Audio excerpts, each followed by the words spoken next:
拍吗？有证的叫什么玩意儿？强美式的强美式第一版。然后。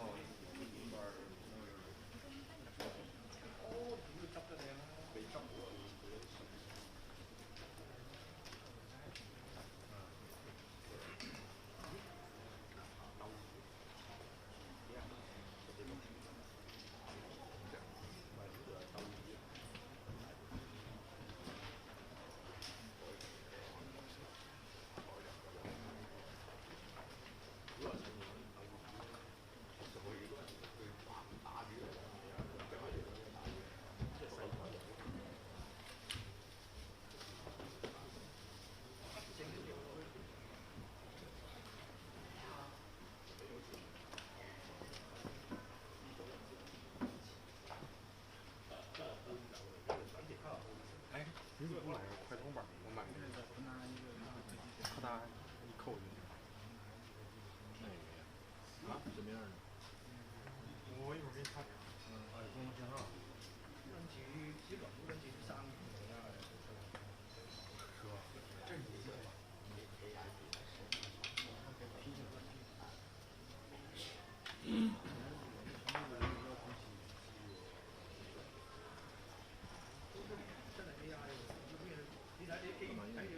就是为了快装，你这不是锁进去，推进去一锁吗？它是。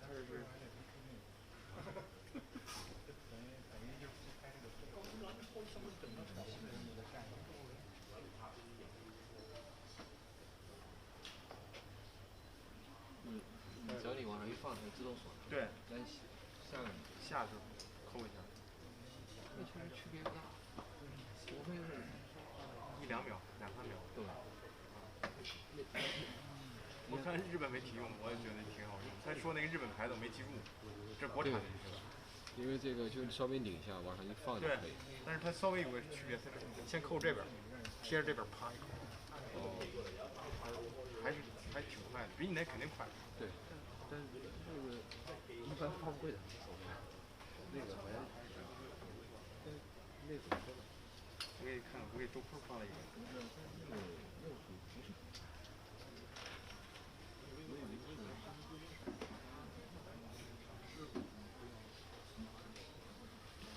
好嘞。好嘞。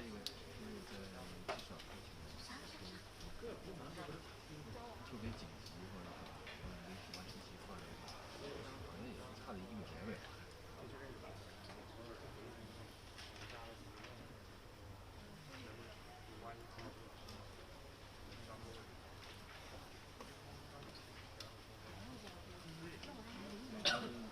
省掉那个大概不到1秒。哥，Hello，好久不见。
对，刚才就那一口。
看玩了，明白？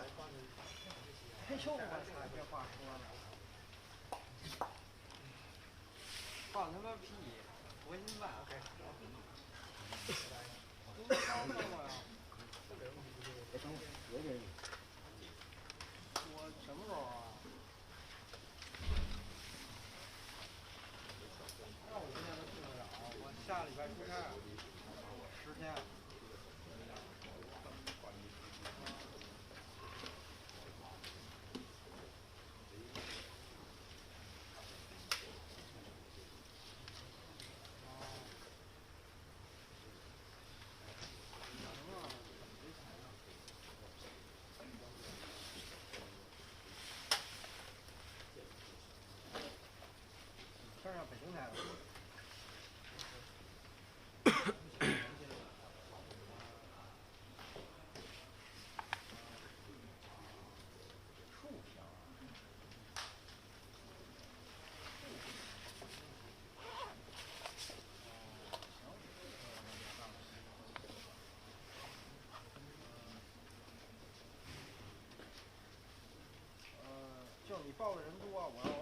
也没事儿是吧？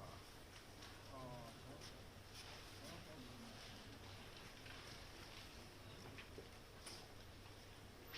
是不是都要什么东西啊？哦。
现在怎么这么？我说怎么搞得这么那个？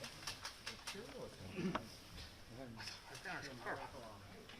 刚你在我鼻子上蹭蹭。一点事儿没有。刚买了一条，这现在这个大概给20卖你有。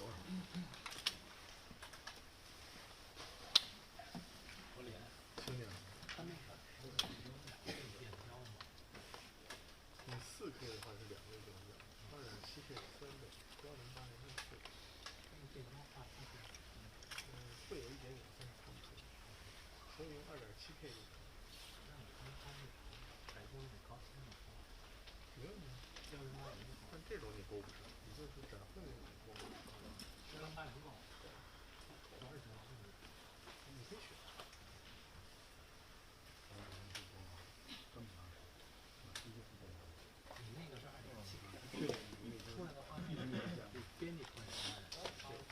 出来你生成越生成好，他不这样要是过去拍照呢。这个可以裁。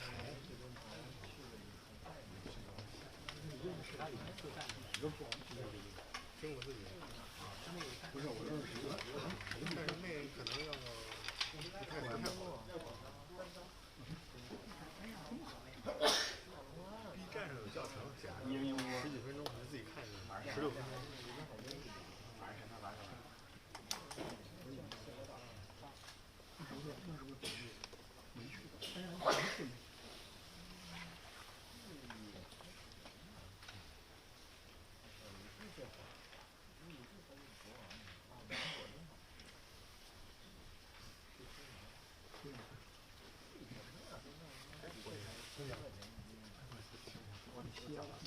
我们那说，我刚才说的说有10块，完全不是。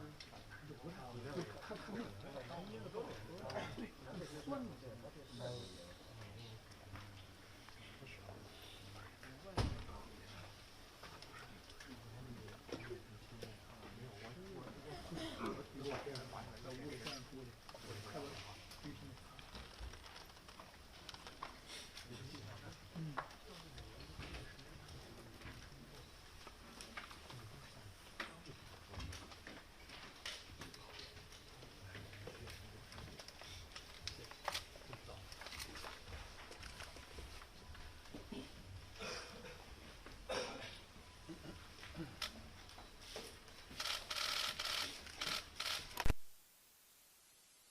Ladies and gentlemen, good afternoon.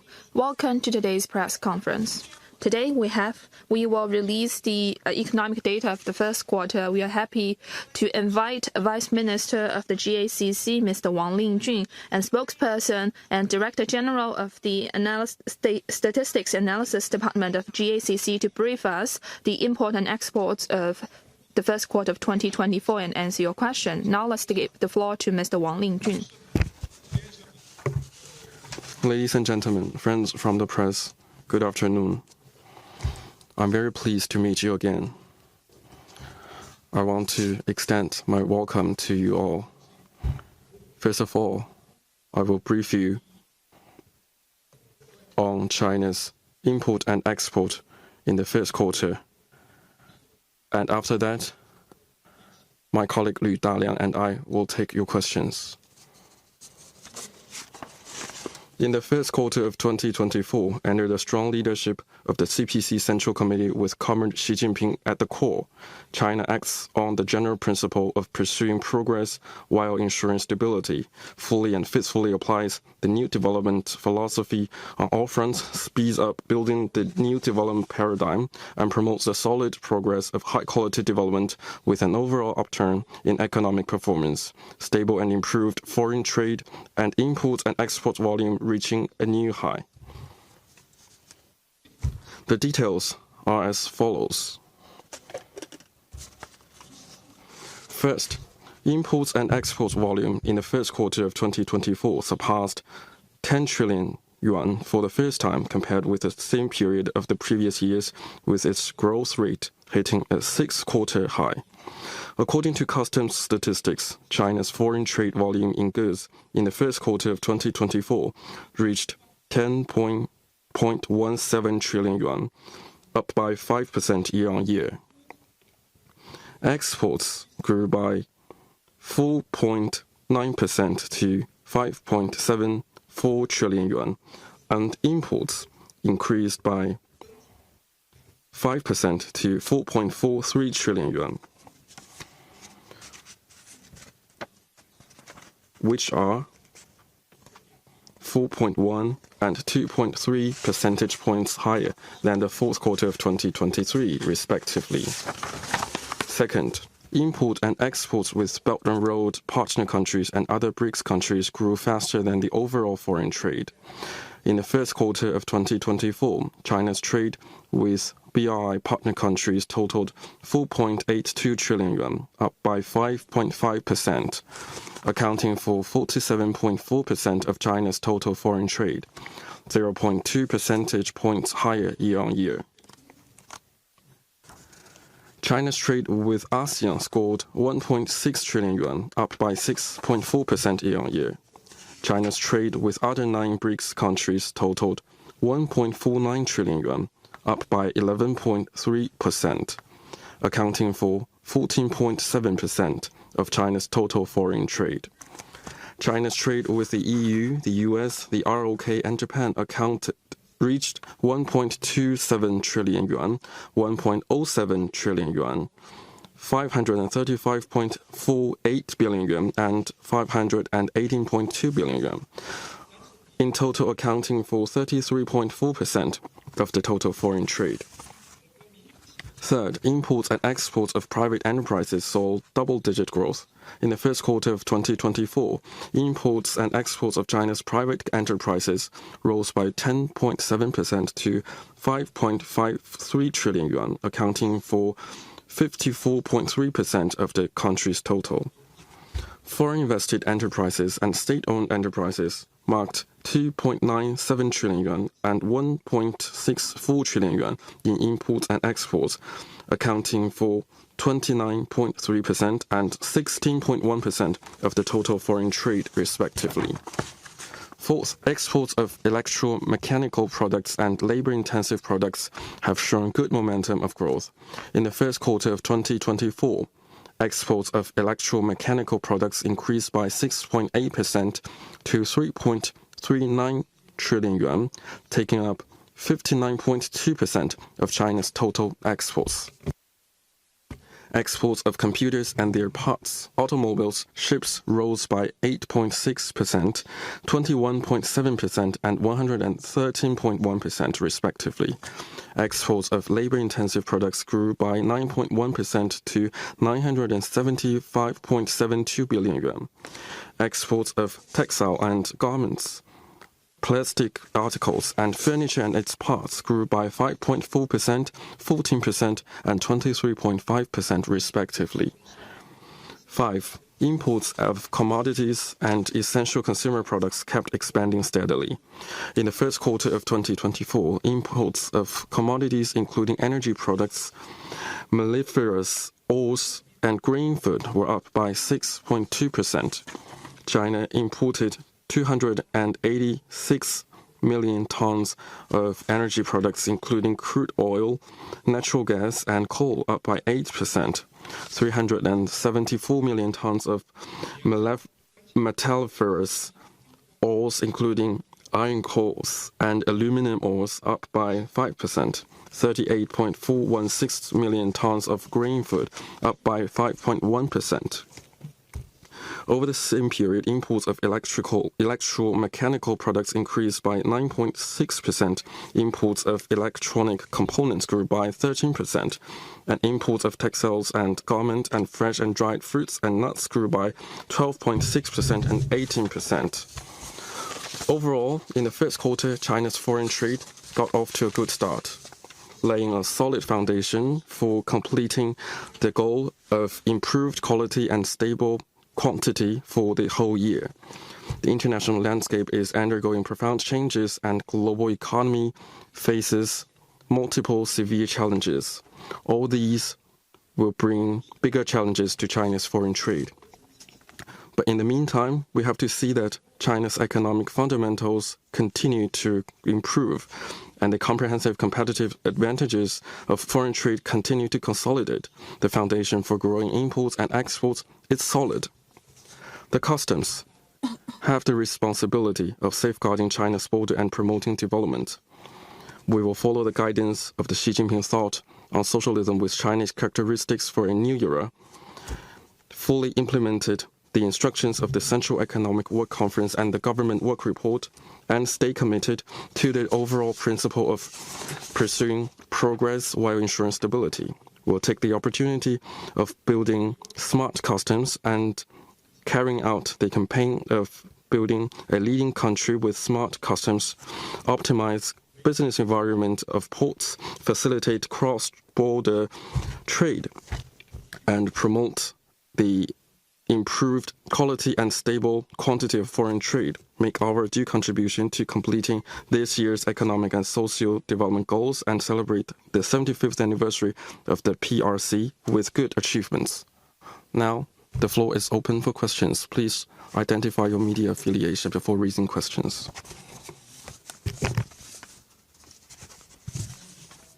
You mentioned that in first quarter, the quality of China's foreign trade steadily improved with increasing imports and exports. How will you evaluate China's foreign trade in the first quarter, given changes on global economic and geopolitical landscapes? What are the potential challenges and uncertainties facing China's foreign trade in the second quarter, and what measures will GACC take in this regard? Thank you for your question. Your question is a three-part question, and I'll answer them one by one. Thanks to the pioneering spirit and hard work of all those involved in foreign trade, China's foreign trade has made continued progress in its high-quality development. The significant improvement in quality has effectively consolidated growth in quantity, driving China's imports and exports in the first quarter to new heights. First, market entities have become more vibrant. In the first quarter, the number of operational foreign trade companies increased by 8.8% year-on-year. Private companies and foreign invested companies increased by 10.4% and 1% respectively in their numbers. The import and export of state-owned enterprises reached a record high. Second, we have seen more new drivers. In the first quarter, the import and export of intermediary goods increased by 4.4%. The import and export of cross-border e-commerce increased by 9.6%. The export of overseas warehouses of e-commerce, cross-border e-commerce increased by 11.8%. New business models are developing at a faster pace. Third, we have seen coordinated development among different regions. The eastern, western Central and Northeastern regions have all played their leverage strength to contribute to China's overall foreign trade. The Eastern region has seen its import and export up 2.7 percentage points and 1.2 percentage points higher than the China's average. In central China, manufacturing is increasingly more high-end and greener. The export of high-end equipment and EVs increased by 42.6% and 107.3% respectively. The Western region has taken over industries transferred from other regions, and processing trade has seen its import and export registering positive growth. Northeastern China has seen its import and export in the first quarter surpassing 300 billion yuan in the first quarter. Fourth, we have seen gains in China's foreign trade with different parts of the world. In the first quarter, China's import and export to BRI countries increased by 5.4%, 0.5 percentage point higher than the average. China's export and import to Latin American and 5 Central Asian countries have registered double-digit growth. China's imports and exports to the US and Japan have rebounded, with decrease reducing by 5.9 percentage point and 1.2 percentage points respectively compared with 2023.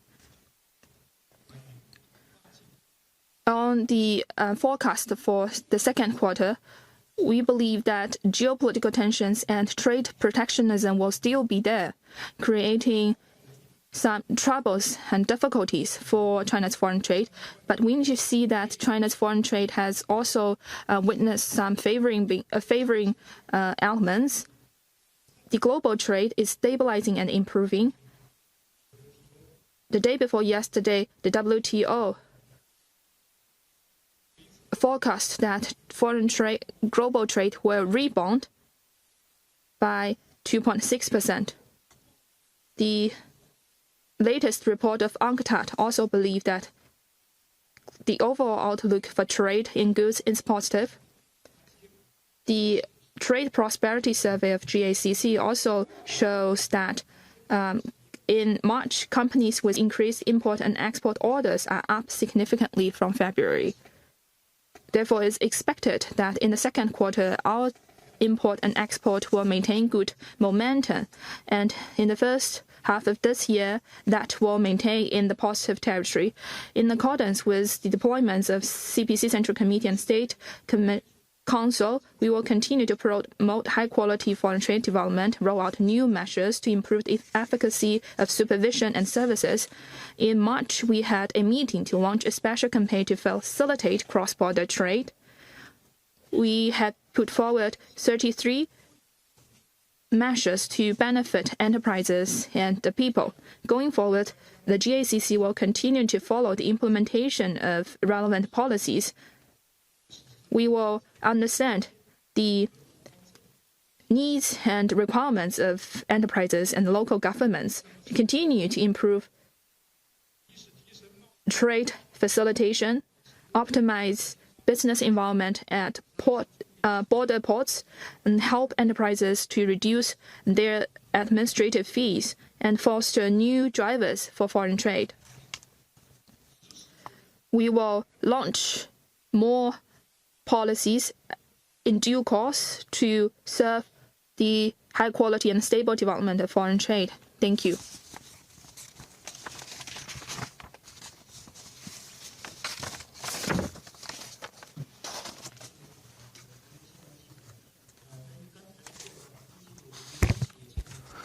Hongxin News, you just said that in the first quarter, import and export of private enterprises maintained double-digit growth and continue to be leading force in China's foreign trade. What are the highlights? And going forward, what will you do to support private enterprises in participating in the global competition? Thank you for that question. In recent years, private enterprises have made remarkable achievements in foreign trade and kept surprising and encouraging us. And I will invite Mr. Liu Daliang to take this question. Good afternoon, friends from the press. I'm happy to brief you on the foreign trade of private enterprises in the first quarter. In the first quarter, import and export of private enterprises have maintained the good momentum and registered double-digit growth, just as Minister Wang just said. I think that these private enterprises deserve to be applauded for at least 3 reasons. First, their contribution to development has grown bigger. In terms of business entities, out of every 10 foreign trade enterprises having import and export records, nearly 9 are private enterprises. In terms of growth rate, their growth of export and import are 4.8% and 7.8% higher respectively than the average, and their share of their trade in China's total trade has risen to 54.3%. Their role as the mainstay of stabilizing foreign trade continues to consolidate. Second, their innovation capacity has grown stronger. Private enterprises are the powerhouse of innovation and creation and have become China's biggest trade entities of high-tech products. In the first quarter, their trade in high-tech products increased by 16.2%. 12.2% higher than the overall growth of such products. Among them, export of ships and marine engineering equipment and rail transportation equipment respectively increased by 19.5% and 24.9%. And import of high-end machine tools by 14.8%, making important contribution to cultivating and developing new quality productive forces. Third, their trade partners have become more diverse. Private enterprises have always blazed the trail in exploring market and has expanded their businesses to all over the world, from the southernmost country, Chile, to the northernmost country, Norway, to the neighboring Southeast Asian countries at our doorstep. They all have close ties with our private enterprises. In the first quarter, private enterprises have good performance in both traditional and emerging markets. Their trade with EU, the US, Japan grew by 1.8%, 9%, and 6.7% respectively, and that with ASEAN, Latin America, and Africa grew by 10.9%, 20.2%, and 12.8% respectively. Overall, private enterprises enjoy good momentum and promising prospects in foreign trade. Going forward, we will uphold the 2 unswervingly, fully act on the guidelines and supportive measures to spur the growth of the private sector, roll out policies and address problems in market access to factors of production, fair law enforcement, and protection of rights, to keep unleashing the internal dynamism and innovation vitality of the private enterprises. Thank you. Next question, please.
Thank you for your question. I want to answer your question from 2 perspectives. First, we do not believe that the decline of producer prices means the so-called overcapacity. The decline of producer prices is often related to multiple factors, such as volatile raw material prices, technological upgrading, and interest concessions by the producers. In particular, as technologies are fast evolving today, businesses adopt new technologies and new techniques through continued R&D and innovation to improve the quality of products.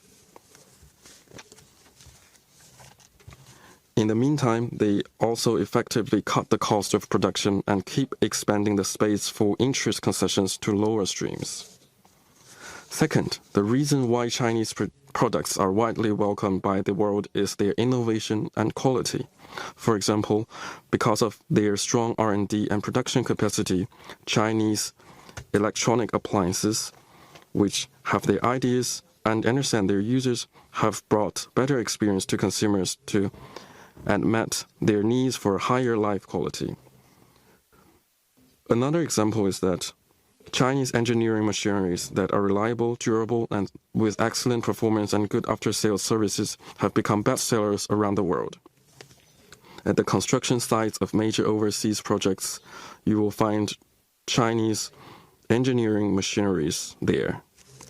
A third example is that as an important symbol of the Chinese civilization, Chinese porcelain, carrying Chinese culture and stories, has been sold overseas.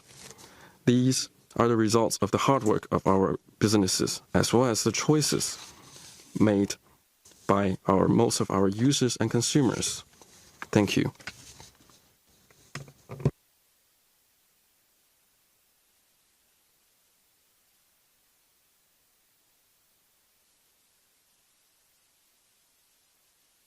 In 2024, BRICS membership has been expanded to 10 countries. How's China's trade with BRICS countries, and how do you envision the prospects of cooperation with them? Thank you for your question. I will ask my colleague to answer your question. Since BRICS summit in 2009, China's trade with other BRICS countries have become increasingly closer. Our trade volume with Russia, India, Brazil, and South Africa increased from 960.21 billion yuan in 2009 to 4.32 trillion yuan in 2023, with an average annual increase of 11.3%, is 3.8 percentage points higher than China's average. In 2024, BRICS cooperation has entered a new stage. Saudi Arabia, Egypt, UAE, Iran, Ethiopia have become the official members of BRICS. In the first quarter, China's trade with the rest 9 BRICS countries stood at 1.49 trillion yuan, up by 11.3%, accounting for 14.7% of China's total. China's cooperation with other BRICS countries is highly complementary. China is Brazil's largest trading partner and largest export market. Brazil is China's largest trading partner in Latin America. In the first quarter, China's exported 114.28 billion yuan to Brazil, up by 25.7%, and we imported 208 billion yuan from Brazil, up by 30.1%. China-Russia trade continues to expand. In 2023, China and Russia completed the annual trade target of $200 billion set by our two leaders ahead of schedule. In this year, our trade in energy, automobile, and general machinery continue to grow.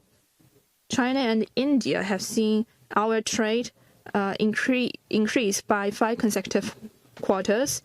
In the first quarter, that grew by 8.5%. South Africa has been China's largest trading partner for 14 consecutive years in Africa. In the first quarter, we exported 35.11 billion yuan and imported 66.46 billion yuan from South Africa.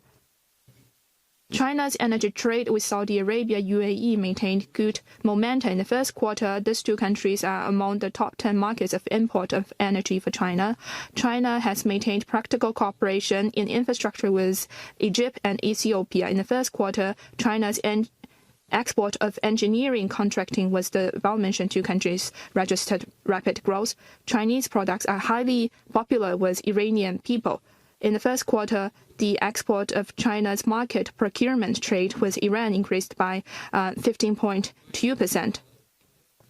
On your second question about the prospects of development cooperation, I believe we can look forward to this and should be highly confident. The latest prediction of IMF shows that in 2024, the trade in goods and services of developing countries will increase by 4.5% higher than the 3.3% of the world's total. As representatives of emerging markets and developing countries, BRICS countries are likely to become an accelerator of global economic recovery and trade development. Currently, BRICS countries account for about 20% of the world's trade in goods, but trade among BRICS countries only account for about 10% of their overall trade. We believe there is huge potential in this area, and as BRICS cooperation continues to expand, you will make positive growth in both bilateral and multilateral trade. Thank you.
My understanding is that you are asking the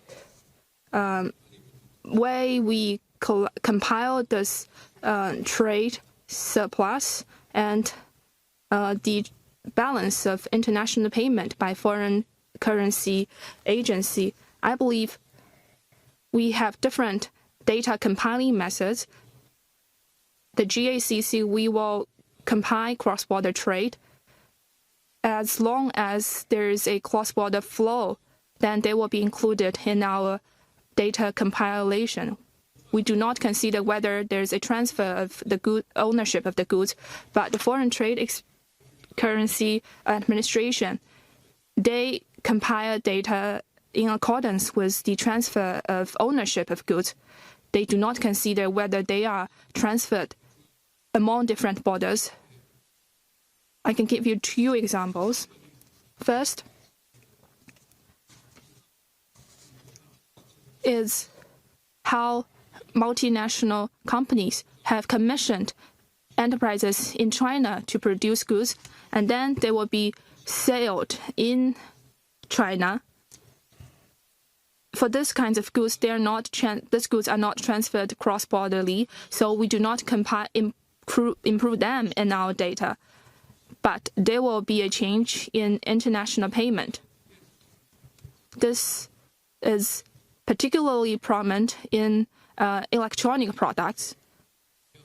The second is processing trade and bonded warehouses. those goods have been transferred between different borders, but they may still belong to foreign companies. They have not seen a transfer of ownership, but they will be reflected in the data of GACC. I believe that's attributable to the differences between the two numbers. And GACC compile import at sea and export in different prices. But for the Foreign Currency Exchange Agency, they will compile this to data as FAB. The differences in these two data compiling methods will also change in the future. Our data and the data published by the Foreign Currency Exchange Agency, they are all public. Then you can refer to those two data.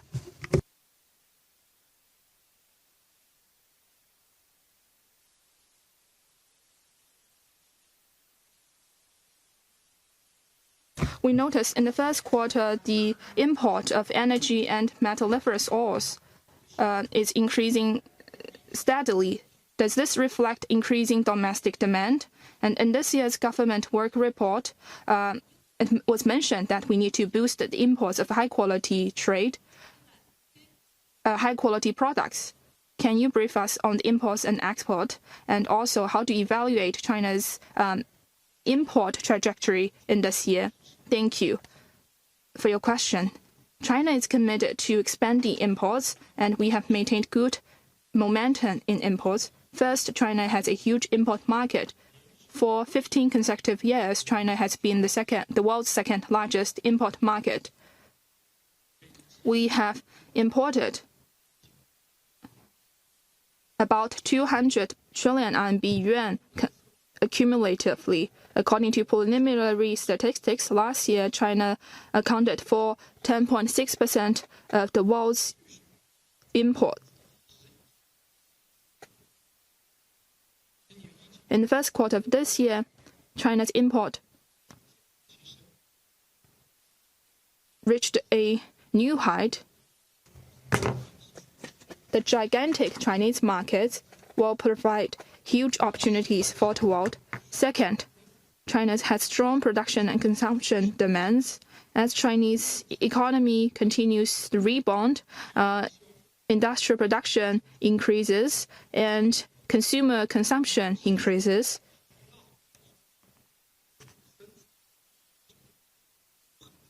China has huge production and consumption demands, driving the expansion of the imports of key components, raw materials, and consumer goods. In the first quarter, the import of energy product and metalliferous ores increased by 8% and 5% respectively. The import of integrated circuits and semicon making equipment increased by 14.3% and 82.7% respectively. The import of textiles and garments, fruits, and televisions and racing bicycles all registered double-digit growth. Good momentum has been maintained in the imports of daily necessities. Second, third, the imports of different regions have their own distinctive features. They have offered better opportunities and choices for consumers.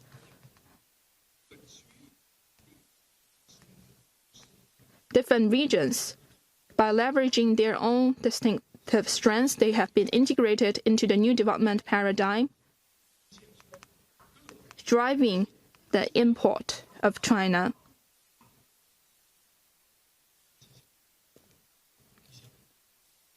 The Yangtze River Delta is leading China's opening up. The import of high-tech products and consumer products are higher than the China's average. The 9 Guangdongese cities of the Greater Bay Area have demonstrated strength in electronic industry. The import of computers and their components and integrated circuits increased by 102.1% and 19.2% respectively, accounting for more than 40% of China's total.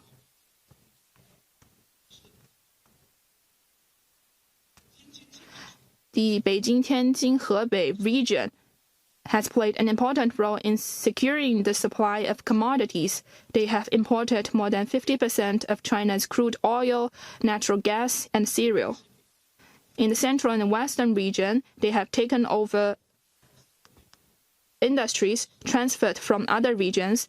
The import of tablet display modules and semicon manufacturing equipment all registered double-digit growth. Northeastern region have seen brimming vitality.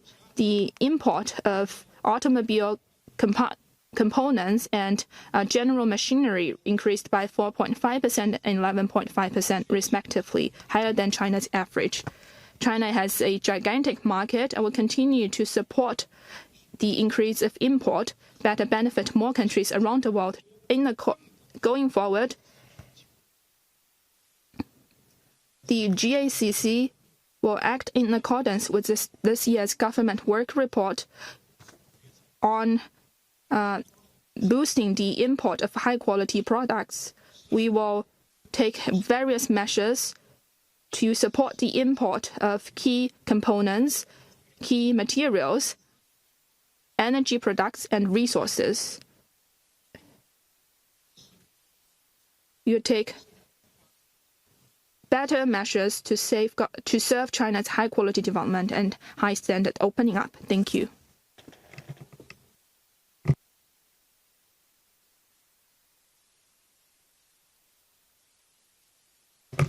This year marks the 60th anniversary of the establishment of diplomatic ties between China and France. We noticed that in 2023, bilateral trade between these two countries reached $789 billion, and China's import from France increased by 5.5%. Can you brief us China's import and export with France, and how do you envision China's foreign trade with France in the future?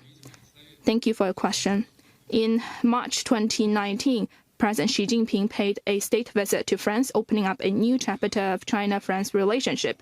Over the past 5 years, our economic and trade cooperation has been deepening, yielding fruitful results. From 2019 to 2023, China's trade with France grew by 5.9% annually. France is China's third largest trading partner in EU, and China is France's largest trading partner in Asia. In the first quarter of this year, our foreign trade with France was 127.22 billion yuan. In the area of agri-products, France is China's largest import market of agri-products in EU. In 2023, we imported 46.95 billion yuan of agri-products from France, up by 50.5% from 2019. In the first quarter, the import and export approached 10 billion yuan.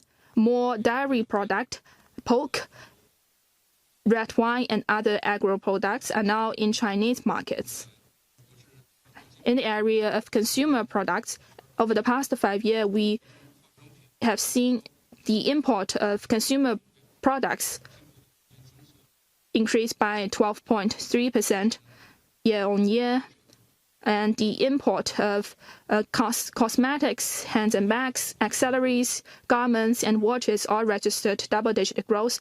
Chinese products are increasingly popular with the French people. In the first quarter of this year, the export of Chinese household appliances, mobile phones, furniture, and toys increased by 30.6%, 27%, 24.3%, and 28% respectively. In the area of high-tech products, France is one of China's major import markets for aircraft and space aircraft components. Over the past 5 years, more than 3% of China's import of the above-mentioned products come from friends. At the same time, scientific and technological innovation cooperation between our two countries are expanding. Over the past 5 years, China's import of material technology product, biotech products, and integrated circuits increased by 38.8%, 13.9%, 14% respectively. And in the first quarter of this year, the import of the above-mentioned products all registered a growth surpassing 20%.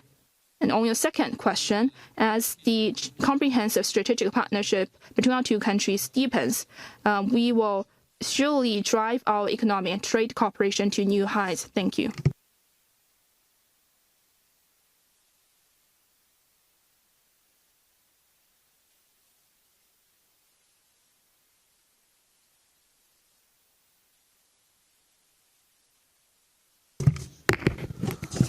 Southern Daily. Since 2014, cross-border e-commerce has been written into the government work report for 11 consecutive years and has become a new growth driver for foreign trade. Could you introduce import and export of cross-border e-commerce in the first quarter? What have you done in promoting its healthy development? Thank you. I'll invite Mr. Liu Daliang to take your question. With the development of internet technology, cross-border e-commerce with its advantages such as online transaction, non-contact delivery, and short transaction chains has helped consumers and producers from all countries, and they can now buy products from and sell products to all over the world, and has become a new force in global trade. In the first quarter, according to our initial estimate, China's trade in cross-border e-commerce was 577.6 billion yuan, up by 9.6%.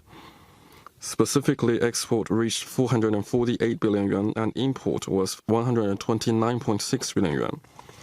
I want to point out here that according to China's statistical survey system, each year there are two surveys on cross-border e-commerce, namely the annual survey of the previous year and the half-year survey for the first half of that year. A monthly and quarterly statistics are all initially estimated once, and trade of cross-border e-commerce has been included in the total trade volume in the same period.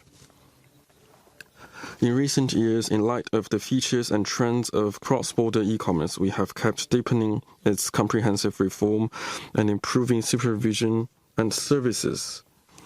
We have ensured the quality, safety, and convenience of customs clearance, advanced the coordination and joint governance between cross-border e-commerce platforms and us, and promoted its healthy and well-regulated development. Going forward, we will work with relevant departments to focus on the difficulties in supervision, advance innovation of systems, management, and services, promote high-quality development, and provide facilitation for domestic and foreign consumers and producers to enjoy more and higher quality products. Thank you.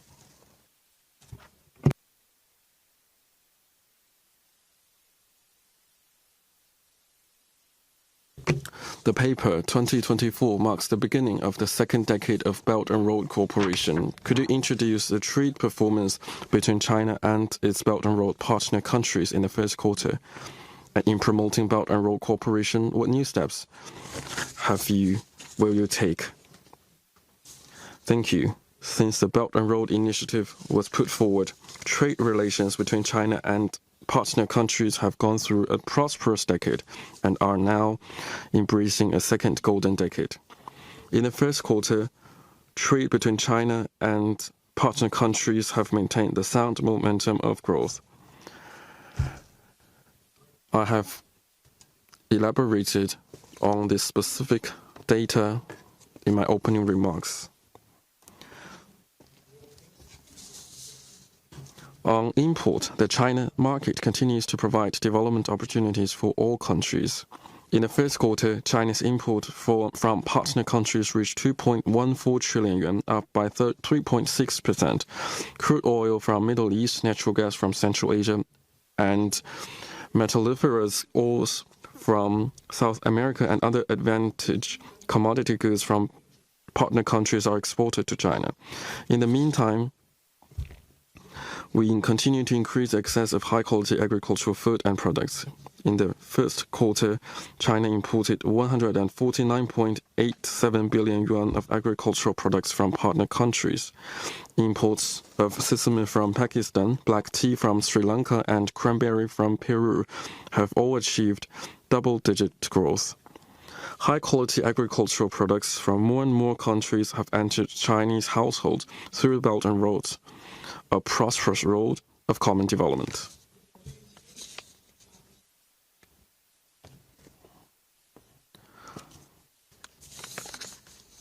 On commodities, many of you may be not familiar with that, but in terms of agricultural foods and goods products, I think you must have a better understanding. On export, Made in China keeps providing stable supply to all countries. In the first quarter, China's export to Belt and Road partner countries reached 2.68 trillion yuan, up by 7% year-on-year. China steps up industrial cooperation with the partner countries and exports of high-tech intermediate goods such as digital information, instruments and apparatus and high-end equipment to partner countries have all registered double-digit growth, providing support for the industrial development and technological progress of the countries. Made in China well meets the diverse consumption demands of the partner countries. Exports of vehicles, electronic appliances and clothes have grown by 30.9%, 19.4% and 6% respectively. From daily consumer goods to large durable goods, these products are widely received by the consumers. China continues to deepen cooperation with partner countries in infrastructure to strengthen their capability of achieving long-term development. In the first quarter, China's export to partner countries through contract foreign projects reached 20.04 billion yuan, up by 5.7%.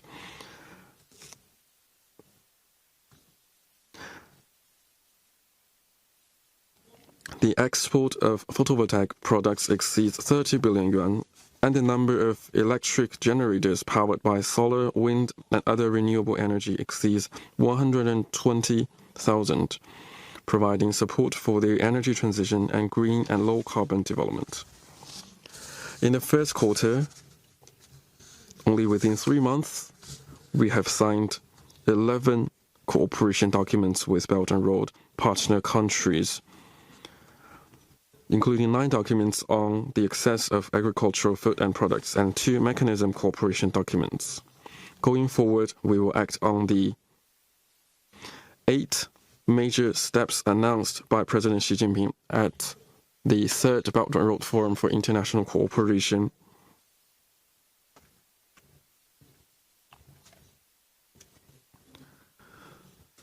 And follow them as the fundamental guidance. Strengthen communication and coordination with counterparts in partner countries, deepen cooperation in port management, supply chain connectivity, and access of agricultural food and products to provide full support for the steady growth of Belt and Road cooperation. Thank you. Next question, please.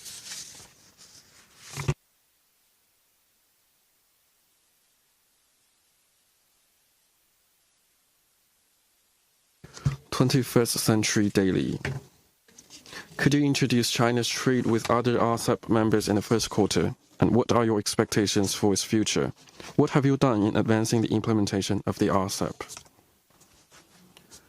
Thank you.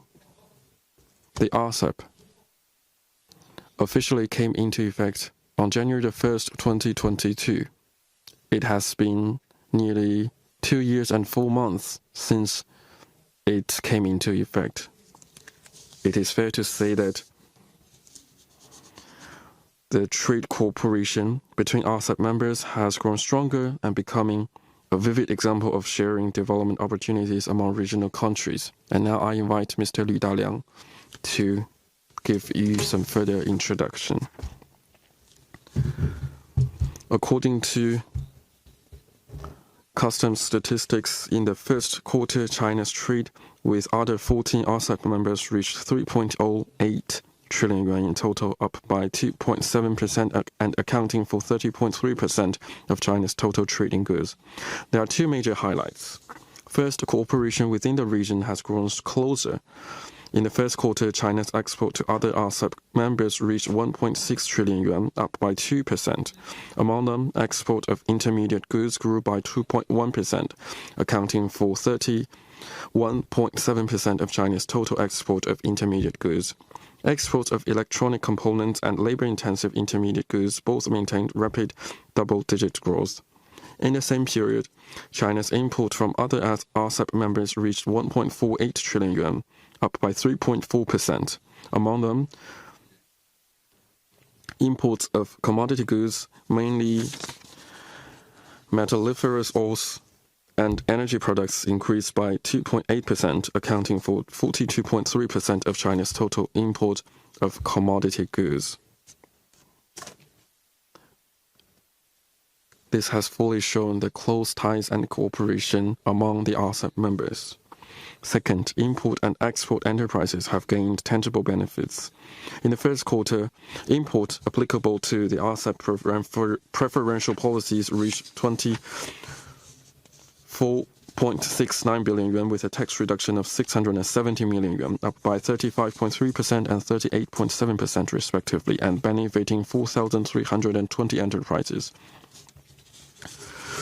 18,000 export enterprises applied for the certificates of origin under the RCEP, and value of goods related reached 63.94 billion yuan, up by 2.6%.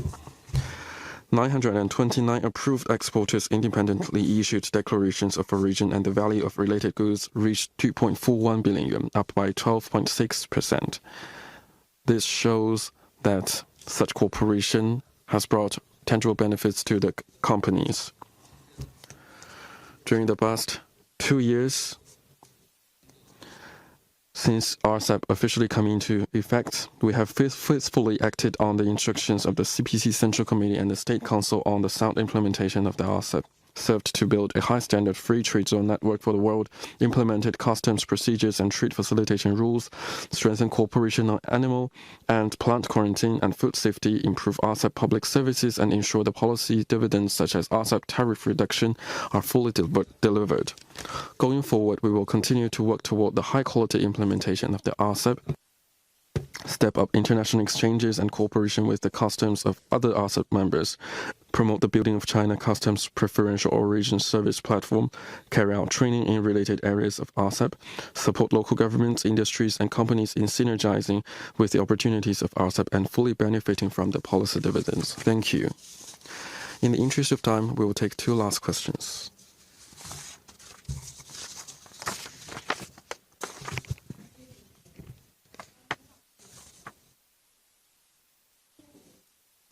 Guangming Daily, we have noted that the WCO AEO Global Conference 2024 will be held in China for the first time in May. Could you introduce the preparations for the conference? Thank you. The Authorized Economic Operator, or AEO, is an authorization system advocated by the World Customs Organization to give preferential treatment and facilitation to companies with good credit standing, observance of law, and security level.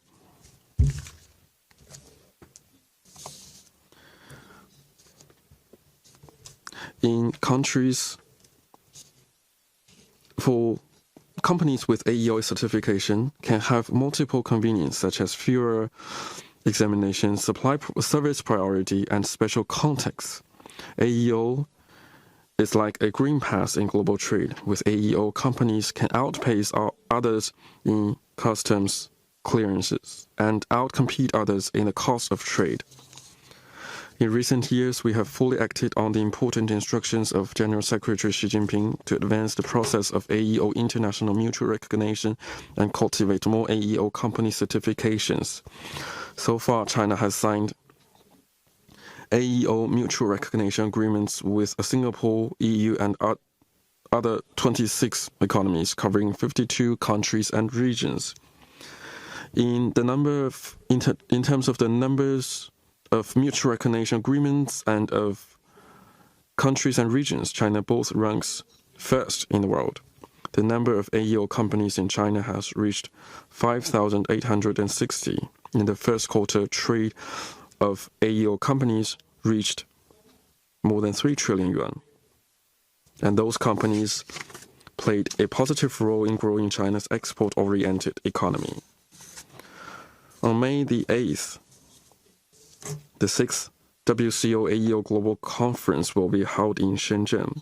It will be the highest level conference in the AEO area in the world, as well as the first major international conference held by the GACC since the 20th CPC National Congress. It will play a positive role in exhibiting the achievements of Chinese modernization and supporting the efforts to build a leading country in trade. The conference will be themed Harnessing the Power of AEO Programs for Inclusive and Sustainable Global Trade. Representatives from customs of different countries, international organizations, industrial associations, research institutes, and AEO companies, altogether nearly 1,200 representatives, are expected to attend the conference. We will take the conference as an opportunity to promote China's good experience and practices in the AEO area, participate in the formulation of international rules on AEO, further advance institutional opening up of AEO, expand the participants of AEO international mutual recognition, and contribute China's ideas and solutions to the transformation of the global governance system. And friends from the press, you are most welcome to follow these developments and cover the conference. Thank you. We will take last question.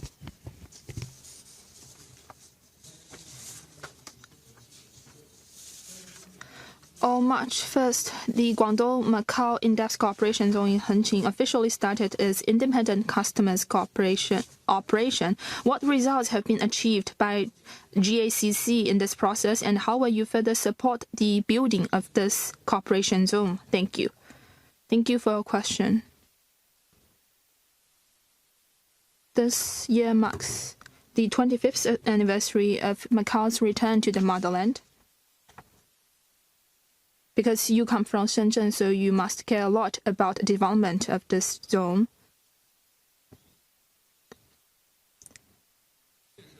Building this cooperation zone is a major decision personally planned, deployed, and promoted by General Secretary Xi Jinping. By implementing the important instructions of General Secretary Xi Jinping, remaining committed to the original goal of developing Hengqin, focusing on integrated development of Hengqin and Macau, the GACC has advanced the high-quality development of this region. Since January this year, we have launched supervision regulation and 8 other supporting notices for this region in order to build high-quality smart customers supervision system in line with the development of the cooperation zone.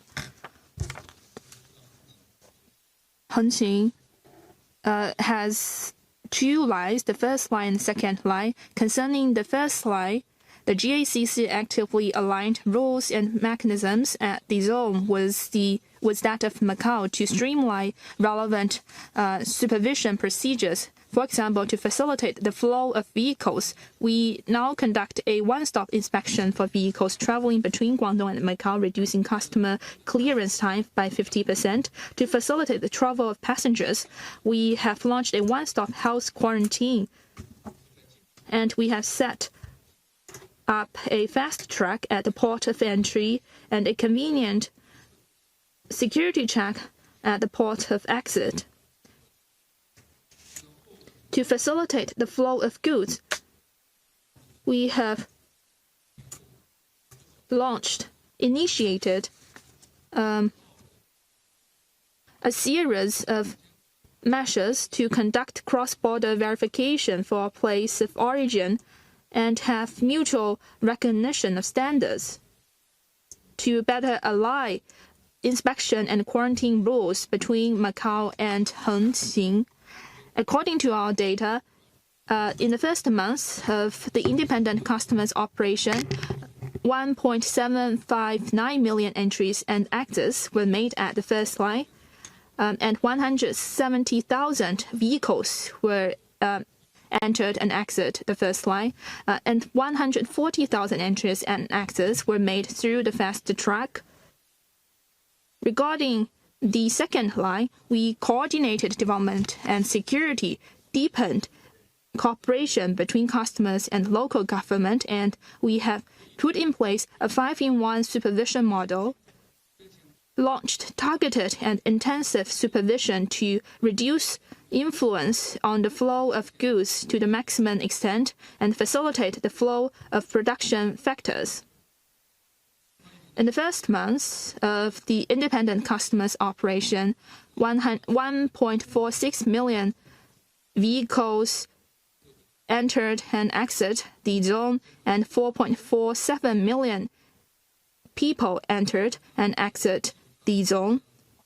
Going forward, we will continue to implement various measures and policies to support the high-quality development of this zone and achieve to realize Phase 1 goals listed in the Master Plan of Cooperation for the development of the cooperation zone in Hengxin. Thank you. Thank you all. That's the end of today's press conference. See you next time.